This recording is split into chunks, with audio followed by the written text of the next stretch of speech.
흔히 지금의 시대를 디지털 기술 전환이 급격하게 일어나는 4차 산업혁명의 시대라고 말합니다. 가상화폐가 속출하고 또 블록체인이 점점 알려져 가기도 하고 있습니다.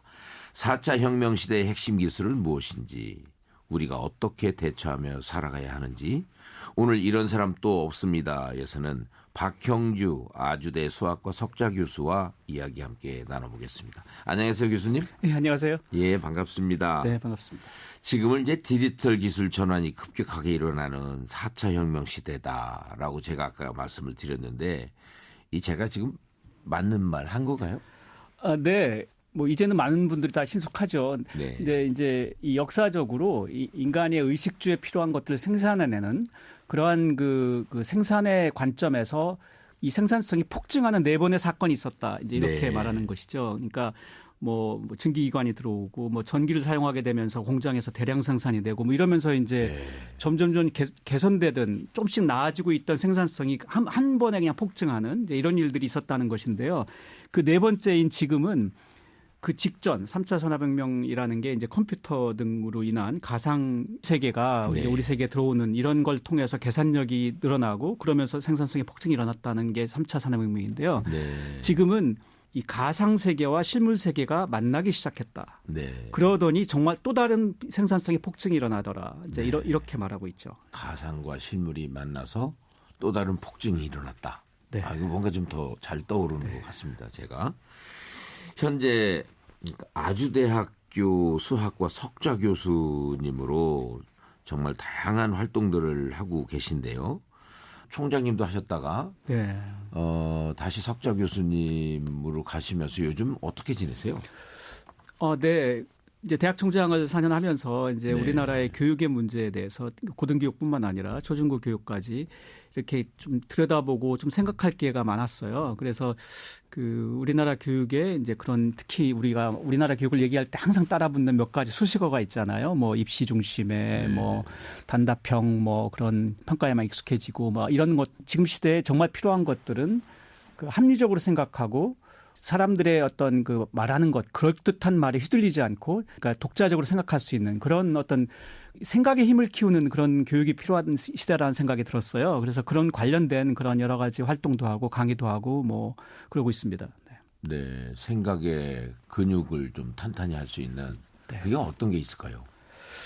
가장 중요한 거는 이제 이 논리적으로 그리고 그 합리적으로 생각하는 법을 교육 과정에서 터득해야 되겠죠. 네. 그러니까 지금은 수학 문제를 고등학생이 풀 때 생각하고 풀면 손해 봅니다. 제 시간에 못 풀거든요. 그러니까 생각 안 하고 오히려 그 풀던 대로 푸는 아이들이 이겨요. 예. 근데 이런 방식에 익숙해지면 이제까지 보지 못했던 새로운 종류의 문제를 나중에 자기 그 분야에서 이제 접하게 됐을 때 이제 길을 잃죠. 네. 그러니까 결국은 이 각종 제도들이 이렇게 생각을 하도록 요구하고 또 그렇게 생각을 해서 결론을 내는 사람들을 리워드하는 그런 종류의 이제 교육 제도로 바뀌어야 되는 것이죠. 네, 네. 그 뭔가 제도를 바꿀 만한 기회 그런 데에 좀 참여하실 생각도 있으신 건가요? 예를 든다면은 지금 현재 우리나라 초중고에서 사용하고 있는 교육 과정이 2015 네. 교육 과정입니다. 네. 근데 이제 내년부터 아마 내후년부터 이제 2022 교육 과정이 이제 새로 도입되게 되는데요. 그 2022 교육 과정을 만드는 그런 이제 위원회에서 제가 위원장을 했었는데요. 네. 그런 여러 가지 방법으로 그런 이 미래 세대의 교육 그리고 이렇게 빠르게 변화하는 이런 시대에 우리는 아이들에게 무엇을 가르쳐야 할 것인가 뭐 이런 종류의 논의에 뭐 여러 형태로 참여하고 있습니다. 네. 그 4차 혁명 시대 얘기로 다시 돌아오면 이게 핵심은 뭐라고 생각하세요? 그러니까 제가 이제 가상의 세계와 그 실물의 세계가 만나면서 생산성의 폭증이 일어난 사건이 4차 산업혁명이라고 이렇게 이제 나름대로 정리했는데요. 그러니까 가상 세계의 혁신을 얘기한다면 인공지능이겠죠. 그 보이지 않는 세상이잖아요. 네. 이 소프트웨어적인 것이니까. 네. 그런 가상 세계의 혁신은 인공지능이 주도하고 있다고 생각할 수 있고 이 실물 세계, 어떤 물리적인 세계죠. 이런 물리적인 세계의 혁신을 주도하고 있는 것은 아마 로봇 같은 것들일 겁니다. IoT 네. 뭐 이런 것들이 인간이 하던 일들을 대신해주고 하는. 근데 이 두 개가 이제 연결되기 시작했다는 것이거든요. 네. 그러니까 가상세계와 실물세계가 만났다는 것은. 그러니까 로봇의 인공지능이 들어가서 그 인간의 그 해야 될 일 상당 부분을 대신해주고 네. 이렇게 되면 결국은 이제 그 일자리가 다 바뀔 것이고 이 노동의 개념이 바뀌게 되고 네. 인간의 역할이 이제 뭘까? 인간과 기계의 역할은 어떻게 나눠야 될까라는 그런 논란을 촉발시키고 하는 이런 시대인 것이죠. 그래서 그 이런 것들이 좀 하나하나 우리가 대응하고 준비하고 답해야 된다고 생각합니다. 얼마 전에 챗 GPT한테 뭘 물어봤더니 완전히 거짓말을 하더라고요. 네, 맞습니다. 자주 그렇습니다. 그런데 이런 게 자꾸 이제 지능이 개발이 되고 기계가 기술계의 이단화가 막 나타나가지고 그 인공지능과 함께 인간을 파멸시킬 수 있는 그런 위험성은 없나요? 이런 문제들을 지적하는 분들이 이미 나오고 있죠. 그 전문가들 중에도 현재 인공지능은 대부분 이제 방대한 데이터를 학습해서 네. 그것들 사이에서 이제 새로운 어떤 판단을 해야 되는 요구받았을 때 기존의 그런 데이터들에서 유사한 것들을 찾는 이런 것들을 찾는 것이거든요. 네, 네. 그래서 결국 학습이 중요한데 당연히 그 어떤 바이어스가 있는 그런 데이터를 학습하게 되면 이 인공지능은 바이어스된 어떤 판단을 하게 됩니다. 네. 그래서 실제로 그 인공지능에게 제공되는 데이터들이 그러한 바이어스가 없는지 등을 확인하는 그런 어떤 법적인 어떤 그 제도가 필요할 가능성도 있어요. 예. 그러니까 그 제도가 예를 든다면 뭐 그 전화를 응대하는 그런 인공지능한테 뭐 주로 욕설 중심으로 가르친다 그러면 당연히 욕설을 할 거거든요. 예. 그러니까 그런 그 제공되는 데이터가 어떤 것들이 제공되고 있고 그것들이 우리 사회가 현재 합의한 어떤 어떤 컨센서스에 가까운지 이런 것들을 지나치게 어떤 인트루시브하지 않게 그것들을 네. 점검하는 그런 어떤 선 단계가 필요하지 않을까라는 생각이 듭니다. 예. 교육 현장에도 계시니까 고민도 아까 하신다고 하셨는데 그 학생들한테 이 4차 혁명과 기술, 인공지능 등등과 관련해서 교육적인 어프로치도 좀 달라져야 되겠네요. 그렇죠. MIT에서 그 인공지능 대학을 만들기로 했었어요. 그런데 네. 그 굉장히 많은 누가 돈을 내 가지고 1조 원이 넘는 그런 정도의 그 기부를 받아서 네. 이제 인공지능 대학을 만들어 달라 이제 이런 요청을 받았는데요. 그래서 고민 끝에 결국은 그 단과 대학을 새로 만들면서 단과대 이름을 인공지능 대학이라고 하지 않고 그 College of Computing이라고 했습니다. 이 말은 뭐냐면은 여기서 말하는 컴퓨팅은 어떤 계산적인 생각, 제가 아까 말했던 논리적인 사고, 뭐 합리적인 사고 이런 것들과 괴를 같이 하는 단어라고 볼 수 있습니다. 그러니까 네.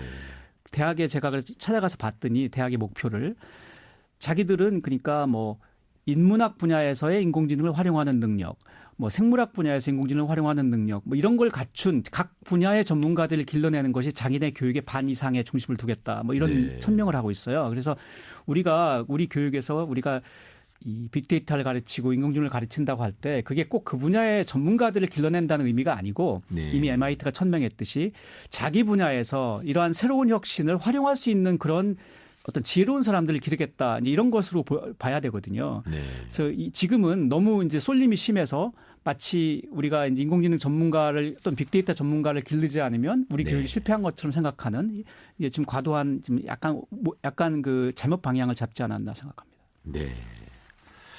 그 블록체인 쪽으로 얘기를 다시 돌려보면 이제 인류가 화폐를 만든 거는 참 엄청난 발명품이었다라고 생각들을 하고 있는데 요즘 이제 전자화폐까지 나오고 그렇단 말이에요.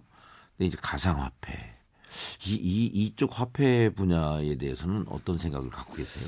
네. 어떤 새로운 개념이 출현하고 새로운 혁신이 나온다고 한다면 기본적으로 기존 시스템에 대한 어떤 문제의식에서 출발하겠죠. 네. 이제 기존의 통화 시스템이 우리가 다 이제 나름대로 정착돼서 잘 사용하고 있는데 어떤 문제가 있을까? 기본적으로 중앙화되어 있죠. 네. 그러니까 뭐 예를 들어 기존 통화는 각 국가의 중앙은행에 의해서 통제되고 네. 그리고 이제 그러한 그 시스템에서 가장 그 큰 문제는 신뢰의 위반입니다. 그러니까 특정 정부가 뭐 마구마구 뭐 어떤 화폐를 찍어낸다거나 네. 뭐 그런 방식으로 해서 결국 인플레이션이 일어나고 막 경제적 왜곡이 일어나고 뭐 이제 이런 많은 문제들이 일어나죠. 그래서 이 기존 통화를 믿지 못하겠다. 네. 이제 이런 신뢰의 문제가 등장하는데요. 이러한 문제 의식에서 출발해서 이제 대안을 찾는 그런 과정이 있었고 그런 과정에서 이제 블록체인 기술을 통한 전자화폐 개념이 등장했다고 볼 수 있습니다. 네. 근데 이제 그 비트코인이라고 우리는 많이들 알고 있는 이 가상화폐에 이제 조금씩 익숙해지는 것 같기는 하거든요. 네. 근데 이 부분을 앞으로 어떻게 바라보십니까? 현재 우리나라에서는 그 이 가상화폐가 실제 어떤 화폐의 기능을 하기보다는 투자의 대상으로 여겨지는 것으로 보이고요. 네. 그리고 이 블록체인 기술이 이런 그 화폐, 이 커런시의 역할 말고도 굉장히 많은 분야에 이제 그 응용이 있는데요. 뭐 선거제도에도 사용될 수 있고, 뭐 그 의 변조가 불가능한 어떤 신분증을 만들 수도 있고, 이런 각종 그 이제 스마트 계약도 가능하고, 뭐 이런 것들이 아직 우리 사회에 본격적으로 다다르진 않은 것 같습니다. 근데 이제 이 화폐라는 관점만으로 본다면은 그 탈중앙화를 지향하고요. 그래서 네. 정부나 중앙은행의 개입이 없이 개인 간의 안전한 거래가 가능하다. 그리고 예를 들어서 비트코인 같은 경우 그 2,100만까지만 최대 채굴 가능한 수량이 네. 이렇게 이 발행 가능한 총량이 정해져 있어요. 그래서 화폐 가치의 신뢰가 보장되는. 네. 그러니까 이전에 근본이제, 뭐 은본이제, 뭐 이런 개념하고 그 닮았다고 볼 수 있습니다. 그런 네. 의미로 신뢰가 보장되는 화폐라고 볼 수 있죠. 아, 신뢰가 보장된다. 그런데 이렇게 신뢰가 보장되는 그 장점이 있는데 가상화폐를 화폐로 볼 수 있느냐? 어느 나라에서는 인정하고 어느 나라에서는 인정 안 하고 이러고 있지 않습니까? 그렇죠. 교수님 생각은 어떠세요? 지금 말씀하신 그런 그 질문에 아직 명쾌하게 사람들이 다 이제 그 동의했는가는 의문이 있습니다만 우리가 그 신뢰할 수 있는 화폐의 모든 속성을 다 가지고 있다라고는 말할 수 있습니다. 오히려 그런 어떤 정서적인 그런 그 이 장벽이 더 큰 문제인 것 같고요. 예. 그럼 앞으로 주류 금융에서도 인정할 수 있는 그렇게 될 거라고 화폐다. 생각합니다. 지금 그 최근에 아시다시피 요 몇 주 한 1, 2주 동안에 갑자기 지금 우리는 그 각종 암호화폐의 가치가 지금 상승하고 있는데요. 네. 지금 뭐 아마 열흘 되는 사이에 지금 30-40% 오른 경우도 있고요. 네. 이제 이런 일이 왜 생겼냐면은 아까 말씀드린 그 여러 가지 문제들이 해결되는 과정에서 이제 한 단계를 넘고 있는 것 같아요. 네. 가장 큰 트리거한 사건은 이 ETF라는 게 있죠. 시장에서 ETF. ETF 시장에서 거래되는 그런 네. 그 펀드를 말하는 건데요. 지금 블록체인을 기반으로 한 ETF가 이제 지난 10년 동안 미국 SEC가 이걸 승인하지 않고 계속 검토하고 있었는데 이번에 네. 이제 최근에 그 승인이 통과될 것 같다라는 그런 여러 가지 좀 조짐이 있다고 합니다. 네. 그러니까 이게 되면 어떤 의미가 있냐면은 예를 들어서 뭐 은퇴자들이 갖고 있는 은퇴연금이 ETF에 투자할 수 있거든요. 자기가 개인의 선택에 의해서도. 네. 뭐 지금 근데 은퇴자가 갖고 있는 은퇴연금을 비트코인을 살 수는 없거든요. 기존에 그건 개인 연금들이부터 시작해서 각종 기금 연금들이 이제 이 주식 시장을 통해서 이제 거래를 할 수가 있게 되고 투자를 할 수가 있게 돼요. 그러면 지금의 그 들어오는 유입되는 거에 비교가 안 되는 많은 그 투자가 네. 이제 이루어질 수밖에 없거든요. 공적 기금들도 네, 그쪽에 투자가 가능해지고. 네. 그래서 그 어떤 의미에서는 사회적 인정을 받는 한 단계를 넘게 되는 측면이 있고, 네. 그다음에 그 투입되는 이 재원이 뭐 지금의 비교가 안 되고 더 커지는 이제 이런 사건이 좀 눈앞에 곧 있어서 그 앞을 두고 일어난 현상으로 지금 판단하고 있는데요. 네. 이제 이런 것들을 보면 우리 사회가 여러 가지 우여곡절을 겪으면서 조금씩 이 수용성을 높이고 있다. 이제 이렇게 볼 수 있죠. 네, 이제 점점 얘기가 재밌어지는데 빨리 노래 하나 듣고 네, 네. 안 그러면 노래 못 들을 것 같아요. 네. 노래 하나 추천해 주시죠. 네, 사이먼 앤 가펑클의 엘콘도르 파사 듣고 싶습니다. 아, 이 뭔가 좀 사연이 있으세요? 네. 제가 좋아하는 그 가수들이기도 하지만 폴 사이먼이 또 수학하고도 관계가 있습니다. 아, 어떻게요? 이분이 원래 그 수학 교사가 되고 싶어 했어요. 그래서 네. 수학 교육을 전공하고 콜롬비아 대학교에서 수학 교육 석사 학위까지 받았습니다. 대학원을 네. 다니고. 그래서 미래의 교육자를 꿈꿨는데 불행하게도 너무 가수로서 성공해 버리는 바람에 네. 원래 꿈을 못 이뤘대요. 네. 그래서 하지만 그 뒤에도 이런 각종 교육 이슈에 굉장히 많은 돈을 기부하고 자기가 못 이룬 꿈을 다른 사람들 대신하는 다른 교사들에게도 굉장히 지원을 아끼지 않았다고 합니다. 네. 네. 예, 그러면 박형주 아주대 석좌 교수님이 추천해 주신 사이먼 앤 가펑클의 엘 콘도르 파사 듣고 오겠습니다. 네, YTN 라디오 이성규 행복한 쉼표. 잠시만요. 이런 사람 또 없습니다. 박형주 아주대 수학과 석자 교수와 함께 하고 있는데요. 소개해 주신 노래 사이먼 가펑클의 에일 콘도르 파사, 콘도르가 간다. 네. 그런 노래 듣고 왔습니다. 근데 교수님, 네. 이 가상화폐 아까 잠깐 말씀 좀 나누다가 말았는데 이제 블록체인이 화폐 말고도 여러 가지로 이제 쓰일 수 있다고 말씀하셨잖아요. 네. 근데 이게 블록체인이란 것이 뭐 알 듯 모를 듯한데 그죠. 그 부분을 좀 쉽게 설명 좀 해주시겠어요? 이 블록체인 기술을 최초로 구현한 네트워크가 이제 비트코인인 것이죠. 그러니까 네. 블록체인 대부분의 암호화폐는 블록체인 기술을 쓰고 있고요. 그래서 블록체인 그러니까 어떤 의미에서는 비트코인은 블록체인의 한 부분이라고 이걸 그림을 그리셔야 맞습니다. 네. 그 이제 알려진 거는 이 사토시 나카모토라고 불리는 익명의 개발자가 2008년 10월 그러니까 정확하게 15년 됐습니다. 네. 그때 이제 9쪽의 논문을 발표하면서 공개하면서 이제 이러한 기술이 알려지게 됐는데요.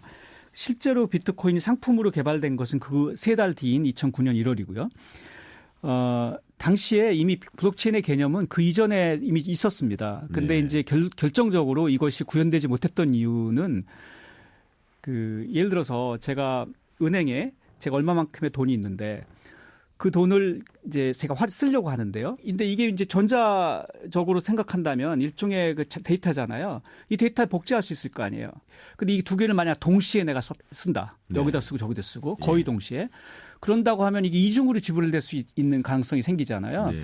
이런 종류의 이중 지불 문제가 이 전자화폐의 가장 큰 문제였습니다. 아. 이걸 어떻게 막느냐. 예. 근데 이게 중앙화된 그런 서버에서는 이게 그래도 할 수 있어요. 그러니까 왜냐하면 이게 누군가 이거 쓰겠다고 청구서가 왔을 때 중앙 서버에서 그걸 받고 다른 데서 안 왔나를 먼저 확인하고 현재 은행 거가 현재 남아 있는지 확인하고 거친 다음에 이거를 오케이 내주면 되거든요. 네. 그러니까 아무리 거의 비슷한 때 와도 만약 비슷한 때 두 개가 온다면 그 중에 뭐 0.1초라도 내가 먼저 온 걸 먼저 해준다든지 이런 이제 방식이 있을 텐데 분산화된 시스템에서는 이게 안 되거든요. 블록체인은 기본적으로 분산화돼 있어서 그 네트워크에 참여하는 각각의 서버들에 복사돼 있어요. 이게 여러 군데 똑같은 게 복사돼 있거든요. 네. 그래서 의변조에 강한 것입니다. 한 군데를 바꿔도 다른 곳에 하고 비교가 되기 때문에 예. 합의를 봐서 이게 맞는 이걸 오케이 할지 말지를 결정해 줄 수 있는 이제 이런 시스템 빌드인돼 있기 때문에 안전한 것인데 문제는 여기서도 아까 말한 똑같은 문제 이중 지불을 어떻게 막을 거냐. 네. 이 문제를 오랫동안 해결 못해서 이게 진전이 없다가 네. 이 천재인 그 사토시 나가 9쪽짜리 논문을 내면서 그 문제를 해결하는 이제 알고리즘을 제안했어요. 네. 그러면서 이제 그 뒤로 물살을 타기 시작한 거거든요. 이 어떤 의미에서는 이제 이 핵심은 탈중앙화입니다. 탈중앙화. 그러니까 그 중앙 서버 하나가 네. 마치 그 중앙은행일 수도 있고 중앙정부일 수도 있는데요. 이거는 맞는 뭐 거래야. 뭐 이거는 네. 지금 청구가 맞아. 아니면 이거는 가짜야. 모든 걸 다 판단하고 모두 장부를 다 갖고 있어요. 그래서 이거는 지금 이 사람이 지금 은행에 있는 돈을 쓰고 있는 것이고 이건 그걸 초과했네. 뭐 이건 그럼 아마 이런 모든 걸 결정하거든요. 네. 그러니까 어떻게 보면 굉장히 맞는 말 같은데 누군가가 그걸 결정해 줘야 개인 간의 거래가 이루어지니까요. 중앙에 있는 그 서버가 그 이제 어떠한 그 신뢰를 담보해 주는 이런 거 이게 중앙화인데 중앙에 있는 사람이 타락한 사람이 어떻게 할 그렇죠. 거냐. 이런 문제가 있기 때문에 예. 그래서 여러 군데 서버가 많고요. 제가 누군가에 뭘 팔았어요. 그러면 이제 이 소유권이 바뀌었을 거 아니에요. 네. 그럼 새로운 소유자에 대한 정보와 내가 그 사람한테 소유를 넘긴다는 걸 기존에 있는 체인에다가 추가하는 거예요. 그래서 네. 체인이 점점 길어져요. 근데 이 체인이 다른 노드에도 복사돼요. 다른 서버에도. 네. 그래서 이제 장부를 여러 명 갖고 있는 거예요. 네. 그러다가 아까 말한 것처럼 이제 누가 이제 의변조를 한다거나 뭔가 문제가 생겼을 때는 네. 그 일종의 합의를 봅니다. 그러니까 여기는 바뀌었지만 다른 데 많이 안 봤으니까 이제 이런 방식이 있어서 그래서 그 탈중앙화 그러니까 그 어떤 의미에서는 중앙정부나 중앙은행의 개입 없이 개인 간의 그 이 P2P 거래가 가능한 이제 그런 시스템이 나왔고 그 아주 오랫동안 남아 있었던 기술적인 문제 그 이 이중지불의 문제를 새성같이 나타난 어떤 천재가 해결하면서 이제 2009년에 네. 9쪽짜리. 네. 그러면서 예. 이제 이 블록체인의 세계가 이제 본격적으로 시작된 것이죠. 네. 근데 아까 그 이제 투표에도 사용할 수 있다고 말씀하시고 네. 그러셨는데 이게 이제 우리 사회에 어디에 사용될 수 있을까요? 이미 다양한 분야에 활용하는 이제 국가 단위에서 활용하는 경우도 생겼는데요. 네. 예를 든다면 이제 이 비트코인 같은 경우는 이제 화폐 기능에 특화되어 있는 그런 그 블록체인 네트워크이고요. 네. 또 반면에 뭐 예를 들어서 이더리움이라는 그런 코인은 그 스마트 컨트랙, 그러니까 개인 간에 집을 판다거나 네. 이 집은 이제 네 거야, 뭐 이런 걸 그 계약하는 거죠. 네. 그래서 그걸로 보증해주고 의변조가 안 되고, 그 다음에 리플이라고 하는 그런 코인은 글로벌 송금에 네. 특화돼 있어요. 예. 그러니까 뭐 0.1초도 안 되는 시간에 순식간에 아주 최소한의 그 수수료만 지불하면 미국에 있는 누구한테 돈을 가고 이런 게 됩니다. 기존 예. 은행 네트워크를 쓰지 않는. 예. 뭐 이렇게 다 특징이 있는데요.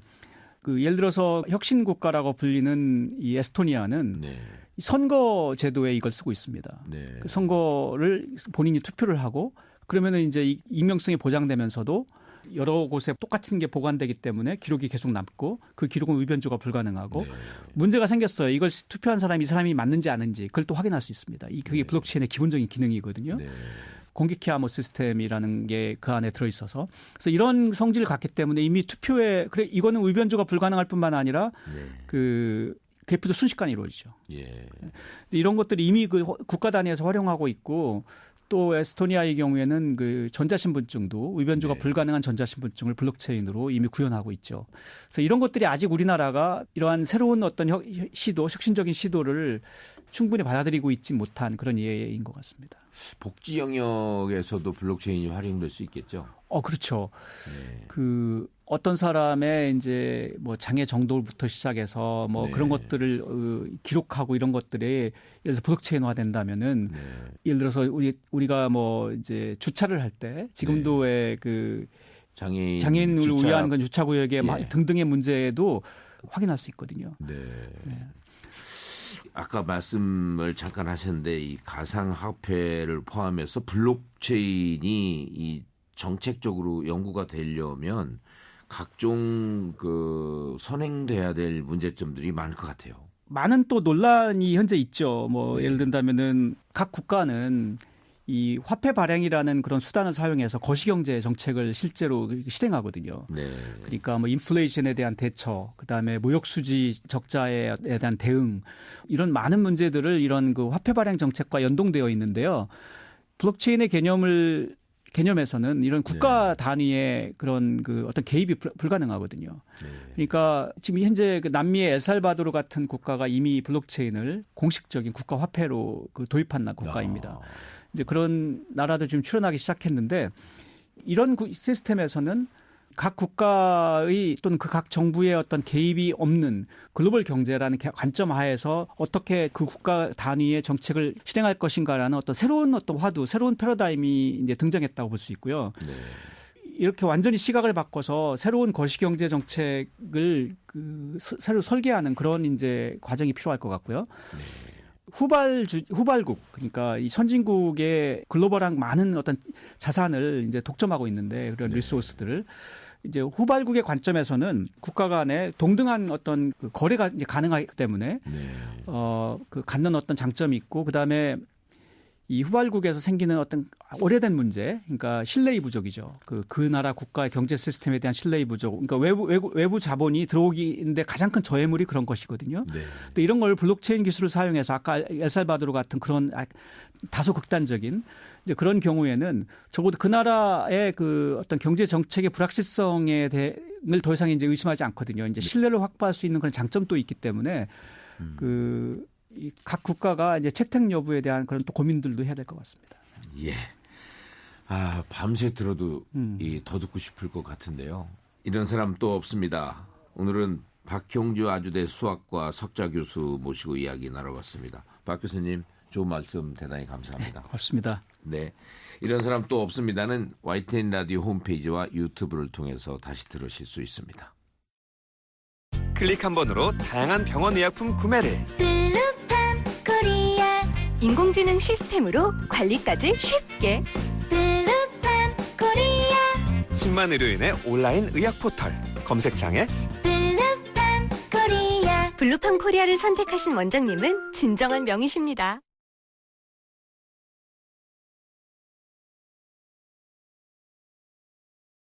시각과 발달 중복장애를 갖고 있는 문석영 씨는 서울 영등포구에서 동료 지원가로 활동하고 있습니다. 동료 지원가 사업은 중증 장애인이 상담과 자주 모임 구성 등을 통해 다른 장애인의 취업 활동을 돕는 사업인데요. 얼마 전 국회 국정감사 참고인으로 출석해서 점점 줄어드는 중증 장애인 지역 맞춤형 취업 지원을 호소했습니다. 중증 장애인이 보람을 갖고 일하는 일터에 예산 지원이 삭감되거나 사라지는 현실을 언급한 건데요. 그러면서 장애인도 그림 투표용지나 알기 쉬운 공보물 책자 등을 만들어주면 자기 목소리를 더 잘 낼 것 같다고 말하기도 했습니다. 이런 문석영 씨의 간절한 호소에 여야 의원들은 큰 호응으로 화답했는데요. 장애인의 의견을 충분히 경청하고 당사자가 필요로 하는 맞춤형 서비스를 제공하는 수요자 중심의 섬세한 정책이 수립되길 기대해 봅니다. 이성규의 행복한 쉼표 잠시만요. 끝곡은 투모로우 바이 투게더의 어느 날 머리에서 뿔이 자랐다입니다. 그리고 저는 다음 주에 다시 뵙겠습니다. 고맙습니다.